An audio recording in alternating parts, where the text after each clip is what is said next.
सो आज की ये कोरियन मूवी बहुत ही ज़्यादा इंटरेस्टिंग और फनी होने वाली है, क्योंकि इस मूवी के अंदर हमें दिखाया जाएगा कि कैसे कोरिया का सबसे फेमस पुलिस ऑफिसर एक चोरनी के साथ फॉल इन लव हो जाता है और फिर उसको अपने ही पुलिस दोस्तों से छुपा के रखता है। लेकिन इनकी स्टोरी में बहुत सारे ट्विस्ट भी आते हैं, जिसे देखने के लिए चलिए मूवी की एक्सप्लेनेशन को स्टार्ट करते हैं।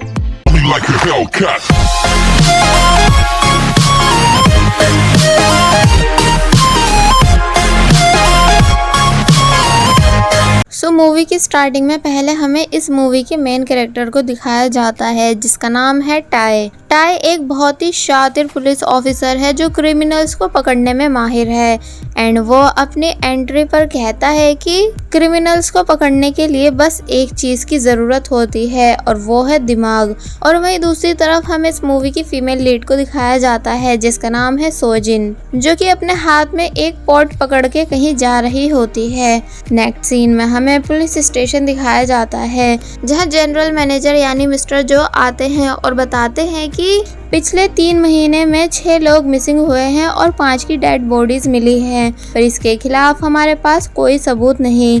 कि तभी वहाँ टाई भी आ जाता है और उसके पास क्रिमिनल के खिलाफ बहुत सारे सबूत थे। वो बताता है कि जितने भी लोगों का मर्डर हुआ है वो मर्डर से पहले पब्लिक प्लेस पर पाए गए हैं। इसका मतलब ये है कि वो सभी खूनी को अच्छे से जानते थे, जैसे वो उनका जान पहचान का हो। और फिर यहाँ टाई क्रिमिनल के बारे में डिटेल से बताने लगता है, यानी वो उस आदमी की हाइट, वेट, कपड़ों से लेकर ये तक भी बता देता है कि वो आदमी गंजा है और अपने गंजापन को छुपाने के लिए हैट पहनता है एंड उसका नाम है डॉक्टर ली। ये कहते हुए टाई सबके सामने उसकी फोटो रखता है एंड ये देख सभी लोग टाई से बहुत ही ज्यादा इम्प्रेस हो जाते हैं। देन टाई बताता है कि डॉक्टर ली आज रात गोल्फ क्लब में जाने वाले हैं, इसलिए हमें अपनी टीम को गोल्फ क्लब के बाहर भेज देना चाहिए। और फिर थोड़ी बहुत देर के बाद इन सभी को अपनी टीम से न्यूज मिलती है कि उन्होंने मिस्टर ली को पकड़ लिया है। तो ये सुन जनरल मैनेजर यानी मिस्टर जो बहुत ही ज्यादा खुश हो जाते हैं और पूछते हैं कि उसे किसने पकड़ा, मैं उसे इनाम दूंगा। पर तभी उन्हें पता चलता है कि असल में डॉक्टर ली को किसी ने बहुत बेरहमी से टक्कर मार दी है और वो इंसान टक्कर मार के भाग गया है। मूवी अब क्राइम सीन पर आती है, जहां हम देखते हैं कि जब डॉक्टर ली गोल्फ क्लब से बाहर आकर रोड क्रॉस कर रहे थे और पुलिस उन पर नजर रखे हुए थी, तो तब रोड पर से एक कार गुजरती है और डॉक्टर ली को जोरदार टक्कर मार के चली जाती है। पर डॉक्टर ली तब भी मरे नहीं थे, बल्कि हिल रहे थे।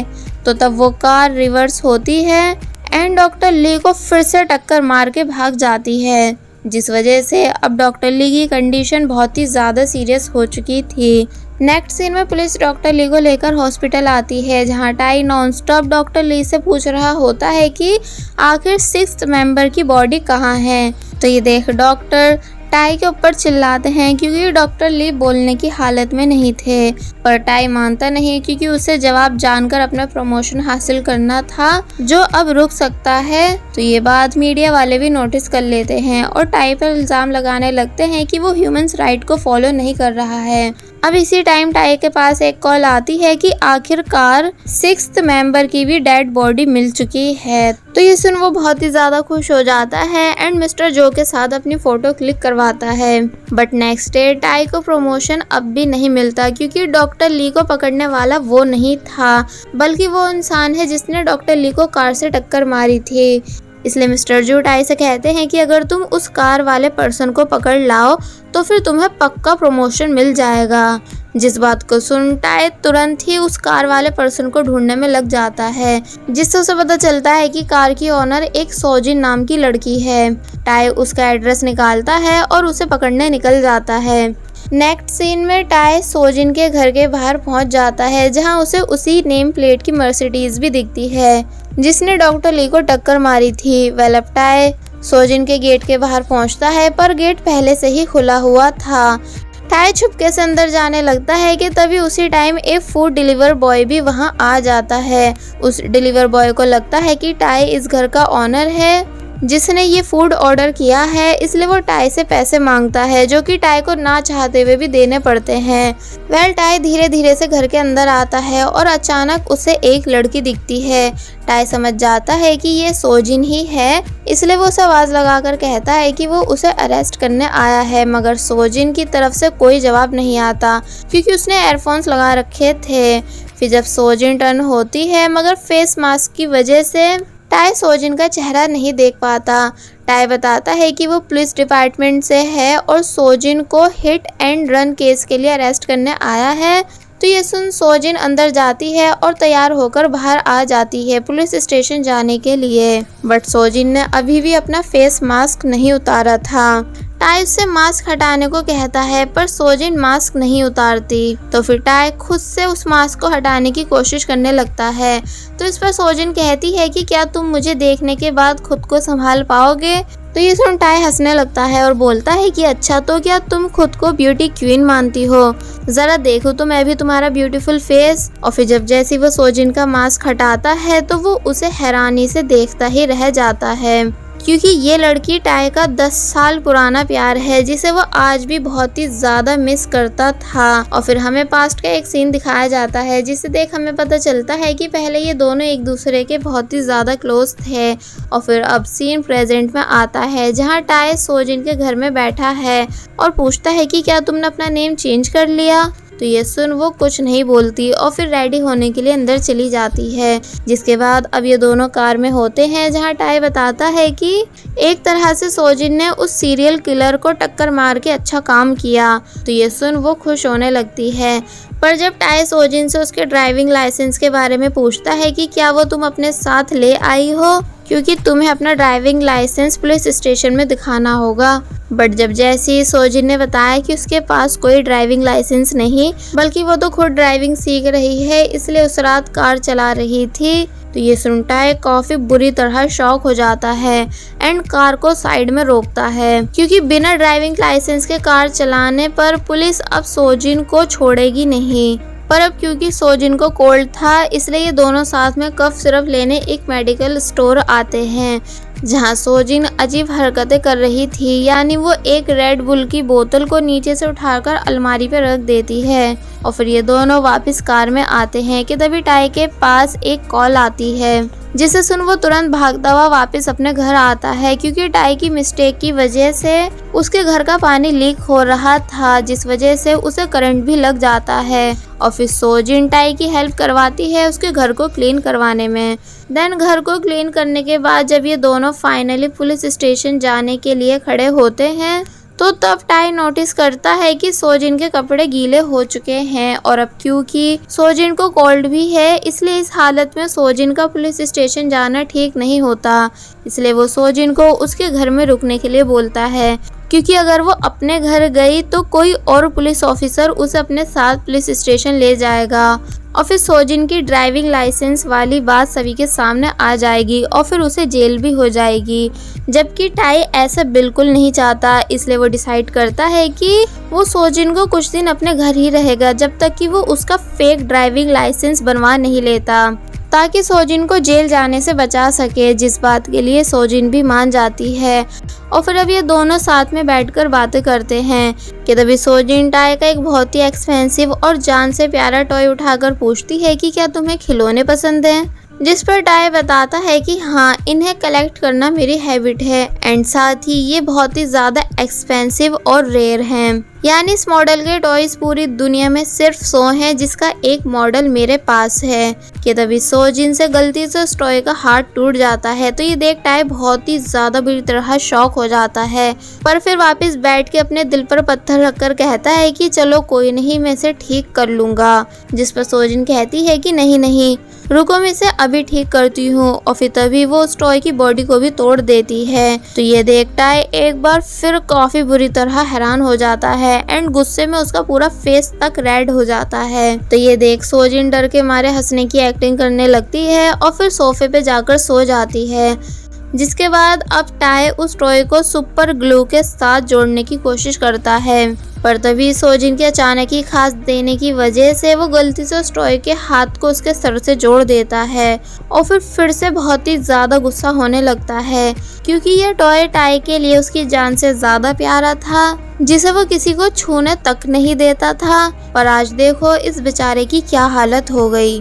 बट टाई तब भी सोजिन को कुछ नहीं कहता, बल्कि उसे सोते हुए बहुत ही प्यार से देखने लगता है। और फिर यहाँ उसको अपने पास्ट का एक सीन याद आता है कि जब सोजिन टाई को जानती नहीं थी और बस में उसके बराबर में बैठी हुई थी, कि तभी वो कुछ बदमाश लोगों को देखकर टाई से एक पेपर पे लिख के पूछती है कि क्या तुम मेरे साथ नेक्स्ट स्टॉप पे उतर सकते हो, जिस बात के लिए टाई मान जाता है और फिर वो सोजिन को सेफली उसके घर तक छोड़ने जाता है, जहाँ ये दोनों बहुत सारी बातें भी करते हैं। और फिर जब टाई पूछता है कि तुम्हारा घर कौन सा है, तो इस पर सोजिन किसी और के घर को अपना घर बता के अंदर चली जाती है, जहाँ जब उस घर का डॉग सोजिन के ऊपर हमला करता है तो सोजिन उसे बहुत ऊपर उठा के फेंक देती है, जिसे ऐसा करते देख टाई भी हैरान था।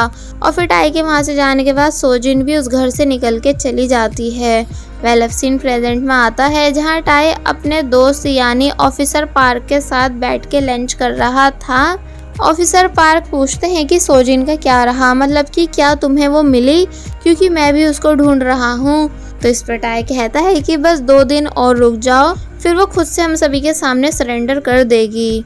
और फिर जब वो वापस अपने घर आता है तो वहाँ सोजिन बहुत ही अजीब तरीके से टाई के लिए डिनर रेडी कर रही होती है, यानी उसे कुकिंग बिल्कुल भी नहीं आती, इसलिए वो सभी सामान को गिरा देती है। टाई उससे पूछता है कि तुम क्या बना रही हो, तो इस पर वो बताती है कि पास्ता। तो ये सुन टाई काफ़ी ज़्यादा खुश होने लगता है और चेयर पे आके बैठ जाता है। और फिर जब सोजिन ने किसी चीज़ को जलाया तो ये देख टाई सोचने लगता है कि क्या इसे सच में कुकिंग आती भी है, पर फिर खुद से कहता है कि कोई नहीं, आखिर वो ये सब मेरे लिए ही तो कर रही है। पर तभी सोजिन गलती से कुछ पीछे फेंकती है, जिस वजह से टाई की पैंट में आग लग जाती है। तो ये देख टाई काफी बुरी तरह चिल्लाने लगता है और सोजिन से मदद मांगता है, बट सोजिन गलती से वाइन को पानी समझकर टाई की पैंट पे फेंक के आग को और भी ज्यादा भड़का देती है। तो ये देख टाई बेहोश हो जाता है। वेल अब सब ठीक होता है एंड सोजिन बताती है कि कल उसे अपने स्टूडेंट्स को लेक्चर देने जाना है। टाई पूछता है कि तुम कौन से सब्जेक्ट की टीचर हो, तो इस पर वो कहती है कि मैं एक्सप्लेन नहीं कर सकती क्योंकि वो सब्जेक्ट बहुत ही ज्यादा मुश्किल है। और फिर अब नेक्स्ट डे टाई वापस पुलिस स्टेशन आता है, जहाँ वो अपने दोस्त पार्क से बात कर ही रहा था कि तब इन दोनों के पास एक डिटेक्टिव आता है जिसका नाम है डिटेक्टिव चोई। एंड इसकी टाई से कभी नहीं बनती, यानी टाई और चोई के बीच हमेशा केस को लेकर कंपटीशन बना रहता है। जिसके बाद अब ये सभी मीटिंग में होते हैं, जहाँ चोई सभी को एक बहुत ही शातिर चोरनी के बारे में बता रहा होता है कि ये चोरनी इतनी ज़्यादा शातिर है कि इसे पकड़ना अब इम्पॉसिबल होने लगा है, क्योंकि ये बहुत सफाई से चीज़ों को गायब करती है और सिर्फ उन चीज़ों को चोरी करती है जो हद से ज़्यादा एक्सपेंसिव और रेयर होती हैं। यानी कि ये हमेशा बड़ा हाथ मारती है और फिर गायब हो जाती है। पर इस बार इसने एक गलती कर दी, जिस वजह से हमें इसकी आइडेंटिटी के बारे में पता चल गया है। यानी जब ये चोरी करने से पहले नूडल्स खाने एक कन्वीनियंस स्टोर गई थी, तो तब सीसीटीवी कैमरा में इसका फेस आ गया है। एंड काफ़ी सारी सर्च करने के बाद हमें पता चला है कि इसका नाम सोजिन है। तो ये सुन टाई बहुत ही ज़्यादा बुरी तरह शॉक हो जाता है, क्योंकि उसे बिल्कुल यकीन नहीं आ रहा था कि उसका पहला प्यार यानी सोजिन इस टाइम कोरिया की सबसे बड़ी चोरनी है। ऑफिसर चोई बताते हैं कि इसने रिसेंटली एक पेंटिंग चोरी की है जिसका मार्केटिंग प्राइस बहुत ही ज़्यादा हाई है। और फिर तभी चोई को याद आता है कि वैसे उस कार वाली लड़की का नाम भी तो सोजिन था जिसे ऑफिसर टाई ढूंढ रहे हैं। तो ये सुन जब जैसे सभी लोग टाई की तरफ देखते हैं तो तब तक वो वहाँ से जा चुका था। नेक्स्ट सीन में हम देखते हैं कि टाई कार में बैठकर घर के लिए निकल गया है और सोजिन को लगातार कॉल्स कर रहा है, मगर वो उसकी कॉल्स को पिक नहीं करती। तो फिर टेंशन में आकर टाई अपने किसी दोस्त से सोजिन का नंबर ट्रैक करने के लिए बोलता है और उसकी तलाश में निकल जाता है। और वहीं हम देखते हैं कि सोजिन अपना आराम से अपने सभी स्टूडेंट्स को लेक्चर दे रही है। एक्चुअली सोजिन बचपन से चोरी करते करते अब चोरी में इतनी ज़्यादा एक्सपर्ट बन चुकी है कि उसने दूसरे छोटे छोटे चोरों को क्लास तक देना शुरू कर दिया है कि एक्सपेंसिव चीज़ों की पहचान कैसे की जाती है और उनको सबकी नज़रों से छुपाकर कैसे चोरी किया जाता है। फिर जब सोजिन अपने स्टूडेंट्स के साथ बाहर आती है कि तभी टाई भी सोजिन को ट्रैक करते हुए वहां पहुंच जाता है। सभी पूछते हैं कि ये कौन है, क्या ये तुम्हारा बॉयफ्रेंड है? तो इस पर सोजिन बताती है कि नहीं, ये मेरा फ्रेंड है जो कि एक बहुत ही बड़ा पुलिस ऑफिसर है। तो ये सुन वो सभी चोर डर जाते हैं और अपना अपना फेस छुपा के वहाँ से भाग जाते हैं। टाई गुस्से में सोजिन से उसकी चोरियों के बारे में पूछता है कि क्या तुमने सच में वो सब चोरी की है? अगर हाँ तो तुमने मुझे इस बारे में पहले क्यों नहीं बताया? और सबसे बड़ी बात ये कि तुमने अपने पास और क्या क्या चोरी करके छुपा रखा है। जिसके इस बिहेवियर से सोजिन को भी गुस्सा आ जाता है और वो चिल्लाकर बोलती है कि मैं बहुत ही ज़्यादा गरीब थी जिसका इस दुनिया में कोई भी नहीं था, जिस वजह से मैंने चोरी करना शुरू किया। पर अगर तुम मुझे अरेस्ट करना चाहते हो तो कर सकते हो, मैं तुम्हारे साथ पुलिस स्टेशन चलने के लिए तैयार हूँ। तो ये सुन टाई चुप हो जाता है। नेक्स्ट सीन में हम देखते हैं कि दोनों पुलिस स्टेशन के लिए जा रहे हैं, जहाँ सोजिन टाई को शॉर्टकट बताने की कोशिश करती है, बट टाई को उसकी किसी भी बात पर अब भरोसा नहीं था। लास्ट में सोजिन उसे लेफ्ट लेने के लिए कहती है, मगर टाई जानबूझकर राइट लेता है और टर्न होते ही वहाँ सीढ़ियाँ आ जाती हैं। कार सीढ़ियों से नीचे गिरने लगती है और नीचे पहुँचते ही वो टूट जाती है, जिस वजह से उन्हें कार मैकेनिक के पास आना पड़ता है और वो पुलिस स्टेशन नहीं पहुँच पाते। कि तभी टाई के पास पार्क की कॉल आती है जो कि उसे बताता है कि हमें सोजिन के क्रेडिट कार्ड्स की हिस्ट्री से पता चला है कि वो कुछ दिन पहले एक पर्सन के साथ मेडिकल स्टोर गई थी कफ सिरप बाय करने, जिसकी सीसीटीवी फुटेज मेरे पास है और अब मैं उसको पुलिस स्टेशन लेकर जा रहा हूँ चेक करने के लिए। तो ये सुन टाई काफ़ी बुरी तरह हैरान होता है क्योंकि वही तो सोजिन के साथ कफ सिरप लेने गया था, इसलिए अब कोई सोजिन को ट्रैक ना कर ले, इसलिए वो सोजिन के मोबाइल को तोड़ देता है एंड उसे एक दूसरा मोबाइल देता है। कि तभी सोजिन को टाई के सामान में एक बॉक्स रखा दिखता है जिसमें 2 गोल्डन रिंग्स थी। उन्हें देख सोजिन कहती है कि ये कितना ओल्ड डिज़ाइन है, क्या तुम किसी को प्रपोज करने वाले थे? तो ये सुन टाई सोजिन से उन रिंग्स को छीन लेता है एंड सोजिन को उसके सामान से दूर रहने के लिए बोलता है। वेल कार के ठीक होते ही टाई तुरंत पुलिस स्टेशन के लिए निकल जाता है और सोजिन को बचाकर रखने के लिए वापस अपने घर भेज देता है। मगर रास्ते में उसे याद आता है कि वह सोजिन को घर की किस्त तो देना ही भूल गया, इसलिए वो उसे कॉल करता है। तो इस पर सोजिन बताती है कि वो खुद से घर के लॉक को खोल के अंदर आ गई है क्योंकि उसे घर के गेट खोलना बहुत आसानी से आते हैं। तो ये सुन टाई हैरान होता है और समझ जाता है कि सोजिन सच में एक प्रोफेशनल चोरनी है। वेल सोजिन कॉल कट करती है और देखती है कि कोई गेट खोल रहा है। उसे लगता है कि वो टाई है, मगर वो टाई का फ्रेंड होता है। वो लड़का नशे में होता है और सोजिन को देखकर उसे लगता है कि वो गलत घर आ गया है, बट सोजिन बताती है कि ये टाई का ही घर है और समझ जाती है कि ये लड़का टाई का बेस्ट फ्रेंड है। वहीं दूसरी तरफ हम टाई को देखते हैं जो पुलिस स्टेशन में पार्क के पास पहुंच गया है और टाई के हाथ में वो रिकॉर्डर देखता है जिसमें उसकी सोजिन के साथ फुटेज है। पार्क टाई को वो फुटेज दे देता है और इसे अच्छा मौका समझकर टाई उसे अपने हाथ से गिरा देता है ताकि वो फुटेज टूट जाए और किसी को कुछ पता ना चले, पर दूसरा ऑफिसर उसे टूटने से बचा लेता है एंड टाई को वापस दे देता है। तो फिर अब टाई जानबूझकर गिरने का बहाना करके उस फुटेज को फिर से दूर फेंक देता है और खुश होने लगता है कि अब तो ये पक्का टूट ही जाएगी। एंड पार्क और दूसरा ऑफिसर ये सब होता हुआ देख बहुत जोर से चिल्ला रहे थे। वेल फुटेज पहले ट्रॉली के सामने आती है पर बच जाती है, फिर वो किसी के पैर के नीचे आने वाली थी पर वो तब भी बच जाती है। मगर जब वो सीढ़ियों से नीचे गिरने वाली थी तो ये देख टाई बहुत ही ज़्यादा खुश होता है, मगर पार्क और वो दूसरा ऑफिसर और भी ज़ोर से चिल्ला रहे थे। कि तभी कोई उस फुटेज की रिकॉर्डिंग को पकड़ लेता है जो कि और कोई नहीं बल्कि डिटेक्टिव चोई है। तो ये देख वो दोनों ऑफिसर्स बहुत ही ज़्यादा खुश होते हैं, मगर टाई गुस्से में अपना सर ज़मीन पे मारने लगता है। वेल फुटेज को सभी के सामने शुरू किया जाता है जहां सबको सोजिन के साथ एक दूसरा पर्सन दिखता है। तो ये देख टाई को लगने लगता है कि अब तो वो पक्का गया, यानी अब सबको पता चल जाएगा कि वो शुरू से सोजिन का साथ दे रहा है। पर अब इससे पहले कि वो सभी टाई का फेस देख पाते कि तभी सोजिन कैमरे के आगे रेड बुल बॉटल रख देती है ताकि टाई का चेहरा कैमरे में ना आए।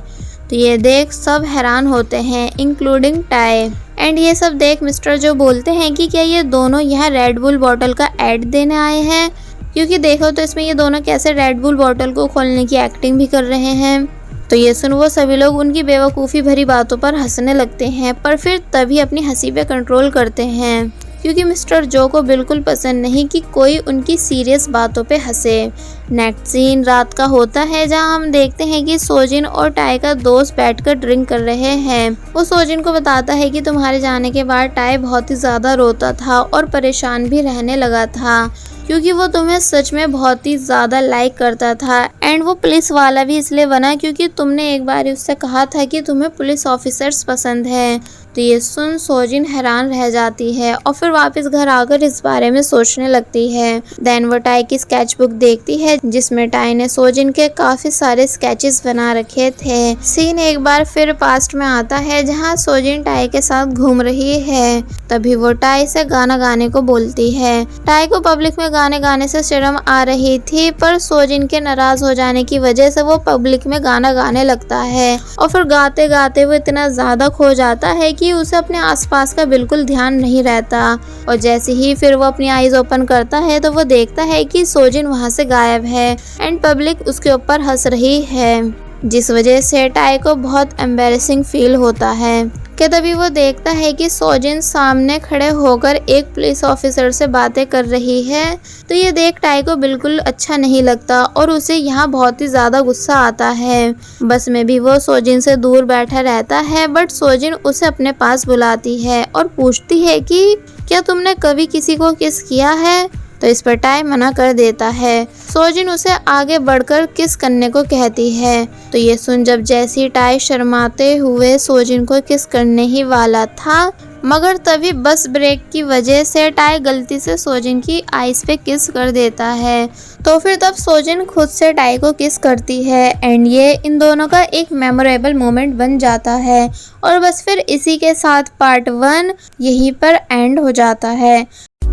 पार्ट 2 और भी ज़्यादा इंटरेस्टिंग होने वाला है क्योंकि उसमें हमें भर भर के फनी सीन्स दिखाए जाएंगे, इसलिए कोई भी प्लीज़ पार्ट 2 को बिल्कुल भी मिस नहीं करिएगा।